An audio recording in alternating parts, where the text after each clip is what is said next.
It's the ultimate question every traveler to Portugal has to answer. Porto or Lisbon? One is the grand historic capital. The other is the charming, rebellious heart of the north. Most people will tell you to visit both, but we believe there is a clear winner, and choosing the wrong city for your travel style could change your entire trip. So who wins the battle for Portugal? Stay tuned to find out.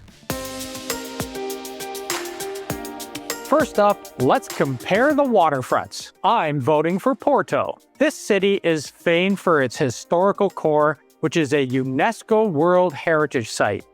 The waterfront is lined by the beautiful Ribeira district, full of bustling life along the Douro River. This beautiful district is lined with colorful houses leading to the Dom Louis I Bridge. This is the place to hang out, definitely, especially at night. The promenade along the water is full of restaurants with outdoor dining and talented street performers serenading you as you sip on port wine. Who doesn't love that? Speaking of port wine, just across the water is the district of Gaia, which is my favorite place to hang out. This is where all the port wine cellars are. It also offers the best view of the Ribeira district. There are great cafes, including superb bars at the top of the gondola to view the sunset. So how do you get to Gaia from the Ribeira district? Well, it's easy. You take a stroll across the Dom Louis I Bridge. Besides, no visit to Porto is complete without a walk across this stunning bridge.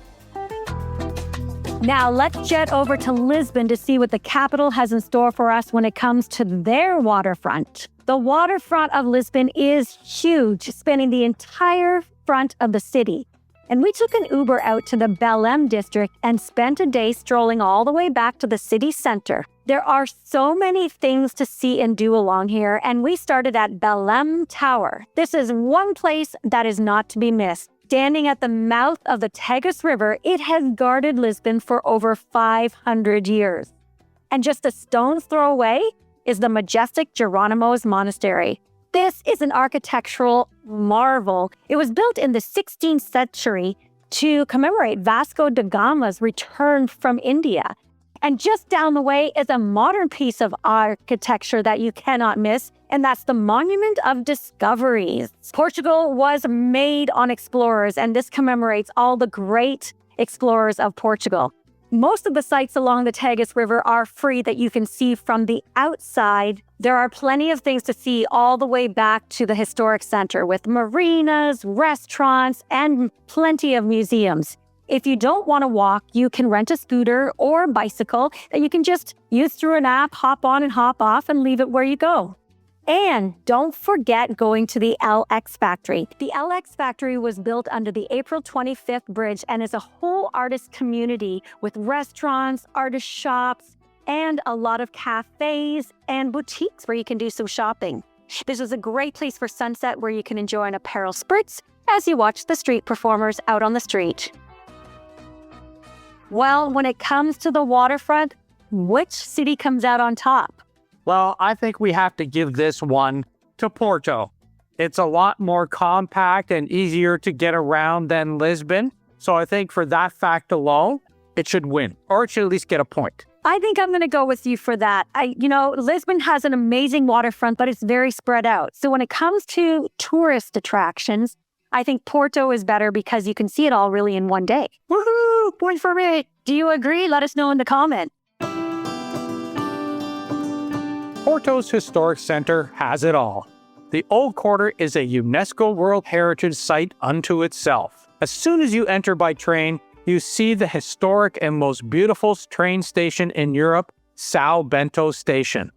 It showcases Portugal's history in 20,000 tiles. And speaking of tiles, Porto is a city of tiles. There are countless churches, cathedrals, and restaurants adorned with beautiful blue tiles. Porto also has fado music as well. But in Porto, it's performed in wine cellars, making for a truly unique experience. Porto has its own fort and city walls as well as cathedrals that you can visit. And it's within easy walking distance of all the attractions. I'm taking you to the Alfama district, the oldest district in all of Lisbon. It's known for its narrow streets, historic buildings, and the hauntingly beautiful sounds of fado music. This is a UNESCO World Heritage Site, and there are so many things to see and do. We recommend starting at the St. George's Castle. It is the highest point in the entire district, and it stands proud. You can take in views of the city from up there before working your way down and getting lost in the cobblestone streets. I recommend going early to avoid the crowds. There are miradors all around this neighborhood, and you can see so many beautiful places of Lisbon as you walk through the area. We took a tuk-tuk of this area, actually, and we found it to be a great way to see a lot of sights in a short amount of time. It was actually 80 euros for the two of us, which it seems very pricey, but we could see so many things in one shot.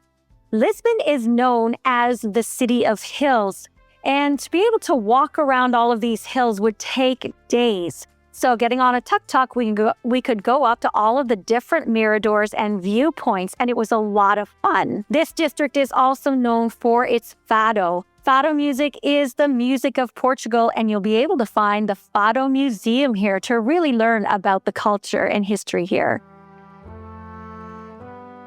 So when it comes to historic districts, who won? Well, I think Lisbon takes this one.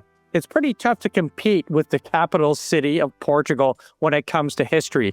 There's the miradors, there's so much culture, there's historic landmarks, all broken down into these compact and really explorable neighborhoods. I think that's why Lisbon takes the cake on this one. I think that Lisbon has just a lot more to do because it is so much bigger. Yeah, definitely. Every city has its overrated tourist attraction, but are some of them worth going to? In Lisbon, the big one that has a lot of lineups is the Elevator Santa Justa. This is a 19th century lift that offers panoramic views of the city and is an awesome piece of architecture. It was built in 1902, and it's not only a functional elevator today, but it's a piece of art. It was designed by a disciple of Gustav Eiffel, and it's really exquisite. It stands above the Bairro Alto district, and it offers some of the best views over Lisbon. The view is stunning, but the wait is long, and there are no purchasing advance tickets here or timed entry, so you just have to go stand in line. However, if you want to take the tram, an Uber, or a taxi, or even walk up, you can see the same views from the Mirador. So it all depends on if you want to ride on a piece of history or if you want to go up to the top on your own.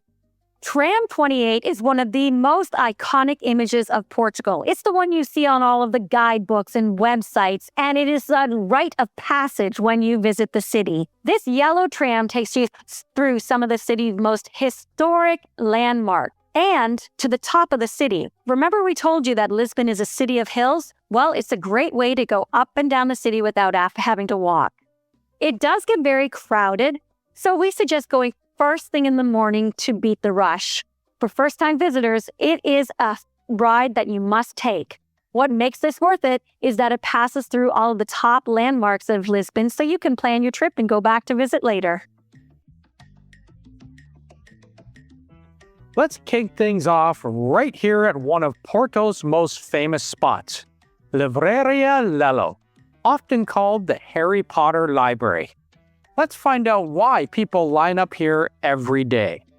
Livraria Lello is renowned for its stunning neo-Gothic architecture with winding staircases. Often touted as the most beautiful bookstore in the world, we booked the gold ticket for the first entry of the day. This lets you bypass the line and walk right in with that ticket at that designated time. But be warned, you must book this weeks or even months in advance if you want to be first. It's definitely worth the €15 because you get a free book with it as well. And being first in gives you exactly 3 minutes free from the crowds. Tram 1 offers a scenic route from the historic center to the mouth of the Douro River. It's a popular way to see the city from a different angle. But truthfully, I didn't find it worth it as it's hot, it's loud, and you don't really see a whole lot.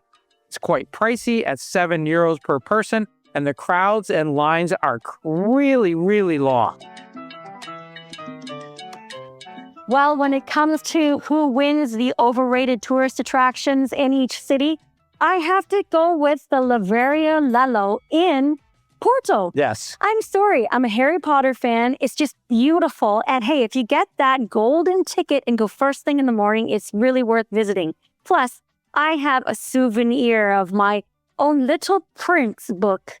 No, it's really fabulous. The Santa Justa elevator is great to look at, but go in to the bookstore. It's awesome.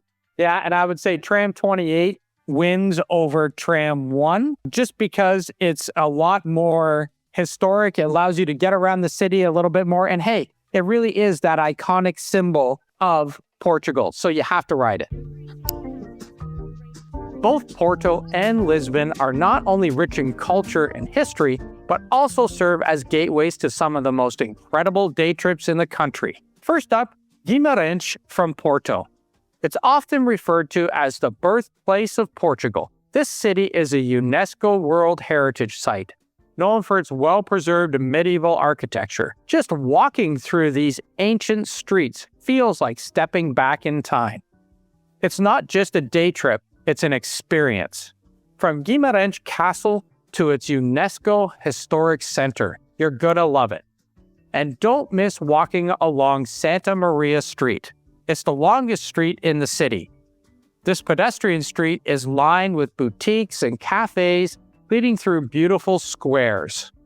See its old tanneries that are preserved to perfection. Or you could take the gondola up to Mount Peña for panoramic views of the city and enjoy its hiking trails if that's what you're into. Sintra is one of the most popular day trips from Lisbon and really one of the most popular places to visit in all of Portugal. It's not only mesmerizing, but it's steeped with mysticism and history. From the colorful and ornate Peña Palace to the imposing Moorish castle, it is a must visit. Peña Palace is a 19th century castle that is a mishmash of Gothic, Romantic, and Moorish architecture. It's the first place you should visit, and you should go early in the morning to avoid the crowds. You can then go for a walk to the nearby Moorish castle. When combined with day trips from Lisbon, most people also include Quinta da Reguleira. It's famous for its initiation well that was used by the secret society of the Freemasons. And the historic city center houses the National Palace of Sintra that has more than 1,000 years of history. If you only have a day, we highly recommend booking an organized tour, which we have suggested in the links below. But if you have more time, we suggest definitely staying overnight. It's easy to get to. You can take a train and it's only 30 minutes outside of the city. So even if you only have a day, you can do it on your own as well. But an organized tour will let you get to see everything in a short amount of time. All right, it's the battle of the day trips. Who's going to get the point this time? Well, I think it has to go to Lisbon. I know that I'm on Team Lisbon already, but weighing the two, it has to go to Lisbon. First of all, the 2 day trips that we mentioned are only 30 minutes outside of the city, and you can easily get to them by train, so you can visit them on your own. And when you have an iconic place like Sintra, that is one of the most visited places in all of Portugal, it has to win. I really love going to Guimarães. Don't get me wrong, that's an incredible city, but it does need to be done on a guided tour or you have to rent a car. Same thing with Aveiro. It's beautiful, but it's a little harder to get to. So I'm going to give the point to Lisbon just for its ease of going on all the day trips. Well, I think with that argument, you have definitely convinced me. It has my point as well. Lisbon for a point. Well, when we tally up the points, it looks like Lisbon came out on top. Lisbon? But I love Porto. Porto should have won. Come on. Where's all my Porto fans who agree with me? Support me in the comments. The points don't lie, Dave. We went by the points. You listened, you voted, and Lisbon won out. I think you just talked me into Lisbon. I still love Porto. So whether you're after cultural immersion, culinary delights, or picturesque urban landscapes, Portugal's cities have something for everyone. So what do you think? Would you visit Lisbon or Porto? Or what about both? Let us know in the comments below. And if you have any questions, we're here to help. feel free to ask away. And if you enjoyed this video, hit that like and subscribe for more travel insights.